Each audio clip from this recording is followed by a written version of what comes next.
Voici une question qu'on me pose souvent. Aniel, est-ce que la pisciculture est rentable? J'ai dit toujours oui. La pisciculture est rentable, mais il faut faire attention à plusieurs paramètres. Et pour répondre à cette question, aujourd'hui, j'ai vraiment décidé de façon exceptionnelle de présenter les chiffres. Parce que j'avais décidé de ne plus présenter les chiffres sur la chaîne parce que parfois les gens voient les chiffres et quand je dis c'est rentable et tout, voilà, ils ne voient que les chiffres, c'est bien joli, mais ne comprennent pas tout le mindset ni tout le travail qu'il y a derrière. Les chiffres que je vais présenter dans ce compte de résultats, si c'est un compte de résultats d'un élevage piscicole, vont te montrer que c'est rentable. Mais derrière, il y a des choses que tu dois connaître. Reste donc connecté si tu souhaites en savoir plus sur la pisciculture, mais surtout, on va rentrer dans les chiffres.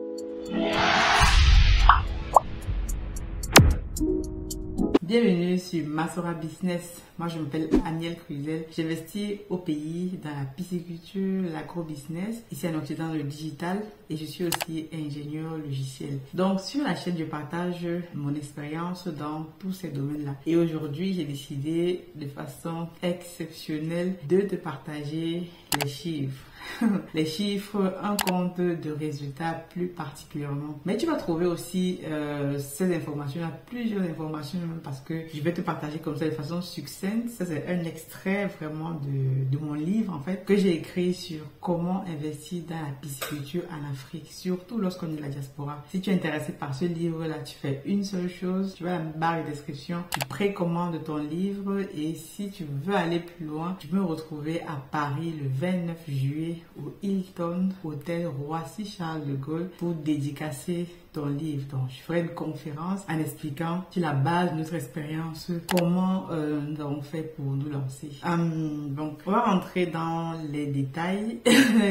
Donc, comme je te disais d'abord avant, je vais te partager ici un extrait de mon livre où je présente de façon succincte avec tous les détails un compte de résultats, un cas pratique pour un élevage de silures principalement, mais tu peux appliquer ça pour ce que tu veux élever, que ce soit les poissons et écailles, peu importe. Ici, c'est vraiment l'exemple qui compte. Parce que généralement, lorsqu'on se lance dans la pisciculture, comme nous on s'est lancé, on va te montrer les chiffres, tout ça, c'est très bien. Mais derrière, à la fin de cette vidéo-ci, reste connecté parce que je vais te partager un projet que nous sommes en train de mettre en place.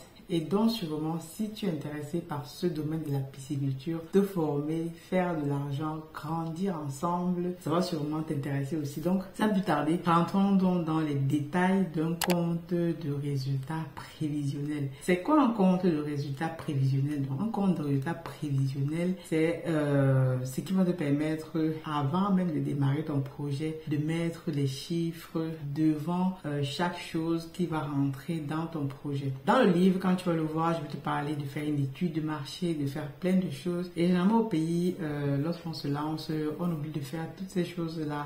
On va direct dans le business et on commence à faire les choses un peu à la va-vite. Mais ce que moi j'ai appris, c'est qu'il faut un processus, il faut un cadre. Et le compte de résultats prévisionnels va te montrer, chiffre à l'appui, que ton projet est viable avec des données factuelles que tu peux trouver même sur le terrain. Donc première chose, donc dans ton compte de résultats prévisionnels. Donc ici, je vais vraiment supposer parce que si je rentre trop dans les détails, on va passer toute la journée ici sur la vidéo, ce n'est pas le but. Mais aussi, ça ne te permettrait pas d'aller faire des recherches toi-même et surtout, tu vas trouver tous les autres détails dans le livre. Donc, je vais supposer ici que tu as déjà un site piscicole aménagé avec 3 ou 4 étangs si tu veux faire de la pisciculture en étang ou même hors sol. Ça peut être intéressant. Ça s'applique aussi et que tu as déjà toutes les installations dont je te parle dans le livre déjà installées. Ici, on va se focaliser en fait sur vraiment la matière première et le business en lui-même. Donc,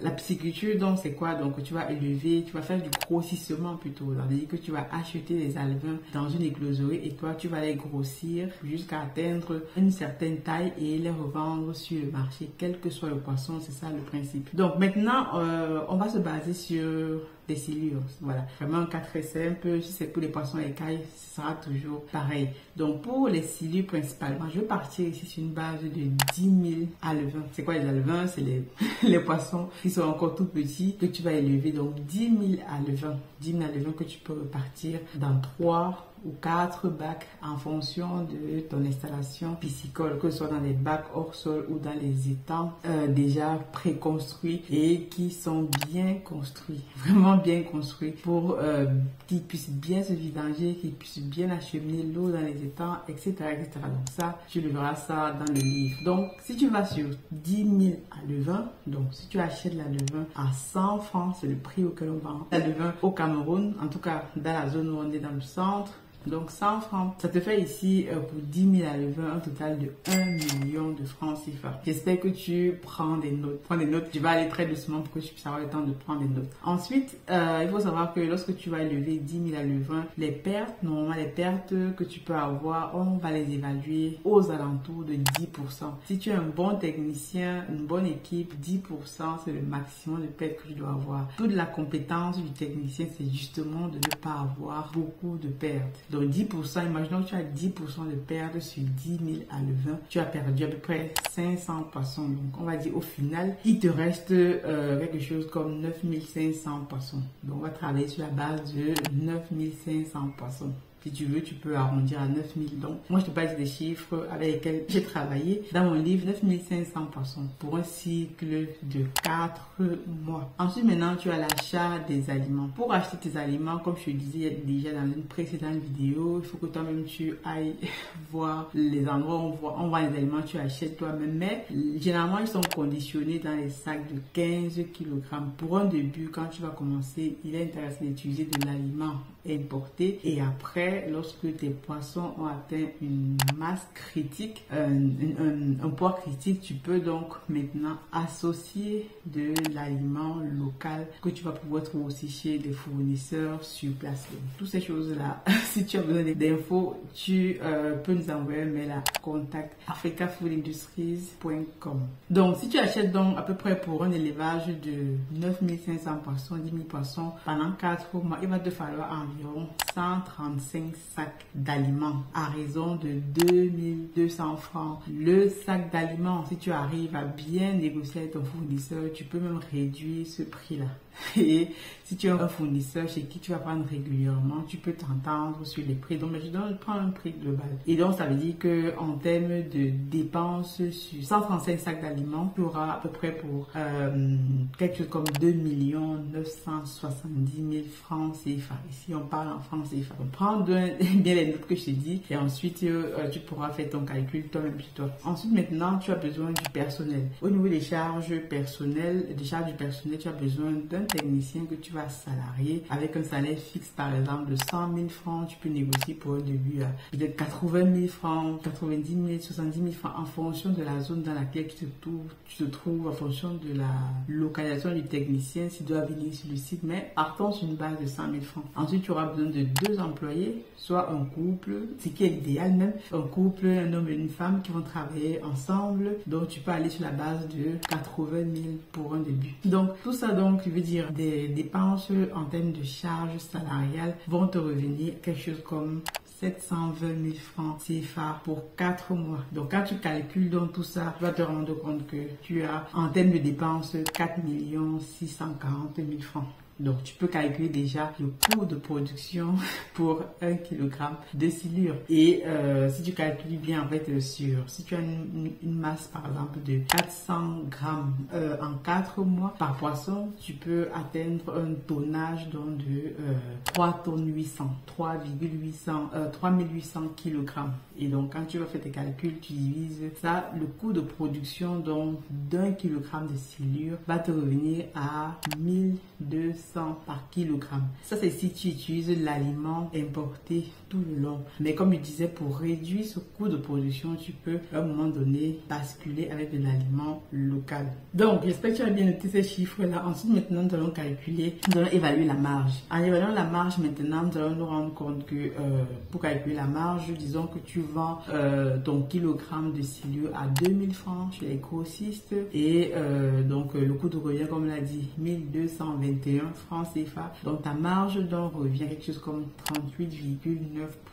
C'est la marge que tu te fais par cycle. Et si on regarde ça sur une année, c'est intéressant de faire ces calculs sur une année parce que quand tu investis, il faut que tu investisses sur le long terme. Une année, ça passe très vite. Il y a à peu près 3 cycles de production. Et 3 cycles de production, ou même 4 cycles de production, si tu comptes, voilà, 4 cycles. Si tu dis que ton année a 4 cycles de production, donc ça te fait à peu près, donc tu as 4 mois, 4 mois fois 4, donc tu es à peu près comme ça, donc tu as 8 mois, donc plus du moins, donc tu pourras 16 mois. Disons que ton année, tu as 4 productions, donc tu es sur 16 mois pour vraiment bien faire tes comptes. Allons sur 3 cycles de production, donc au bout de 3 cycles de production, une année complète, tu es à peu près sur 11 400 kg que tu as produit en termes de tonnage. Donc, avec ce chiffre aussi, qu'est-ce que tu peux faire avec? Donc, tu peux déjà calculer le prix de vente, le chiffre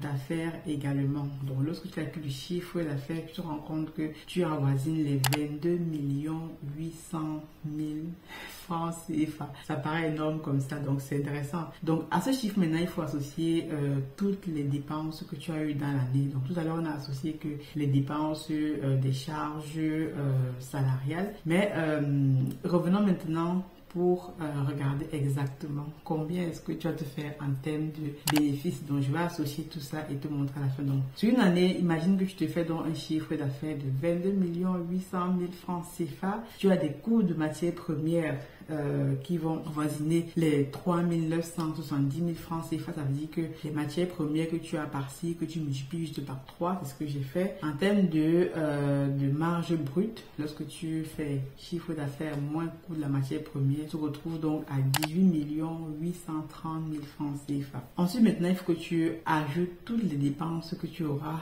durant l'année, c'est-à-dire dépenses en termes de transport, en termes de matériel de pêche, en termes d'entretien, en termes de communication, en termes de logistique, etc. En termes de salaire du personnel. Donc, quand tu vas ajouter dans toutes ces dépenses-là, tu te retrouves à quelque chose comme 10 260 000 francs. Ça peut être moins, ça peut être plus, mais environ 10 260 000 francs CFA. Donc, tu as retenu qu'en haut, on était sur un chiffre de 18 millions et quelques, et là, en termes de dépenses annuelles, on est sur 10 millions. Maintenant, il va te rester combien à la fin de l'année? C'est le chiffre qui va nous intéresser. À la fin de l'année, tu vas te retrouver avec quelque chose comme 8 570 000 francs. On appelle ça excédent brut d'exploitation. À cela, maintenant, il faudra que tu enlèves en fait tout ce qui est amortissable. Tu as construit des étangs, tu as construit plein de choses, des bâtiments, etc. Tout cela, c'est amortissable en 10 ans. Donc, si tu calcules l'amortissement de toutes ces choses-là, tu trouveras comment j'ai calculé l'amortissement dans mon livre. Mais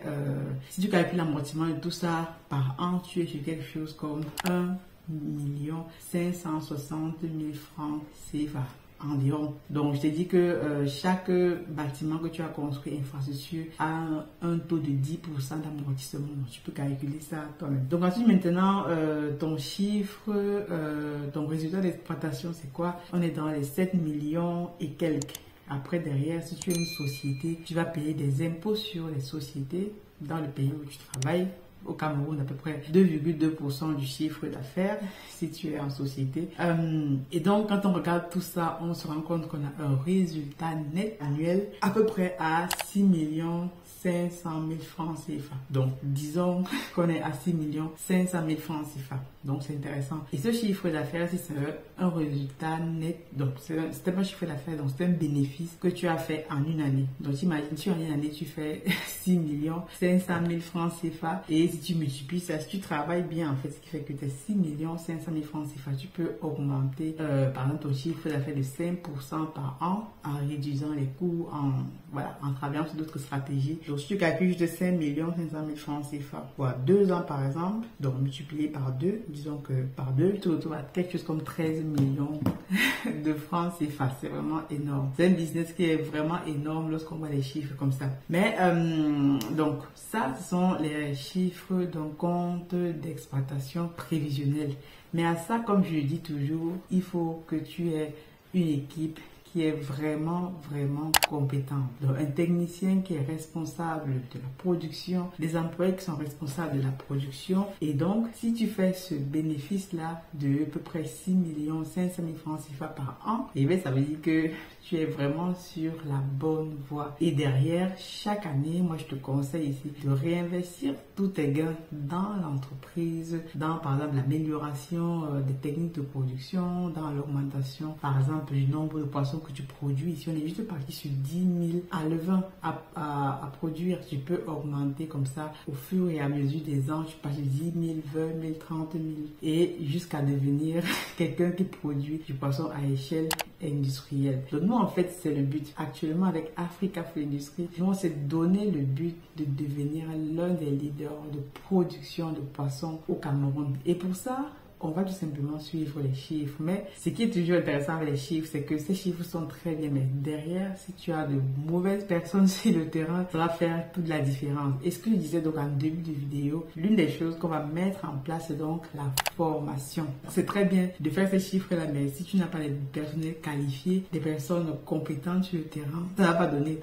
Donc nous, on est en train de travailler donc sur la formation. Je suis en train de préparer des vidéos de formation. Donc sur notre académie, on va sortir une formation déjà dans la pisciculture avec le livre, avec cette formation là, avec toutes ces vidéos que je te mets. Je suis déjà très bien armée. Mais deuxième volet de la formation, c'est la partie pratique. Il faudra que les personnes qui vont venir se former avec nous envoient leurs équipes, sinon elles-mêmes se former sur le terrain, ce qui est super important. Une formation sur le terrain de 1 mois, 2 mois en fonction de ce que tu vas apprendre et on pourra t'accompagner. C'est pour du coaching, de l'accompagnement, comment mettre en place ton projet, comment calculer tes charges, comment construire tes étangs. Ça aussi, nous pouvons t'accompagner sur tous ces points-là. Donc, si tu as un projet, par exemple, à mettre en place dans la pisciculture, tu peux nous envoyer déjà un mail à contact@africafoodindustries.com en nous expliquant ton projet. D'ailleurs, nous allons étudier les projets parce que je ne veux pas qu'on est avec n'importe qui.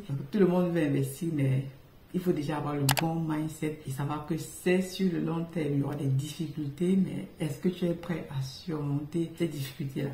Donc, je pense que je suis allée un peu dans les détails. La vidéo était un peu longue, mais c'était nécessaire. Si tu as d'autres questions, tu me les poses en commentaire ou par mail. Et je te dis donc à très très bientôt pour d'autres astuces dans ce domaine de la pisciculture, de l'investissement de façon globale. Je te dis à très bientôt. God bless.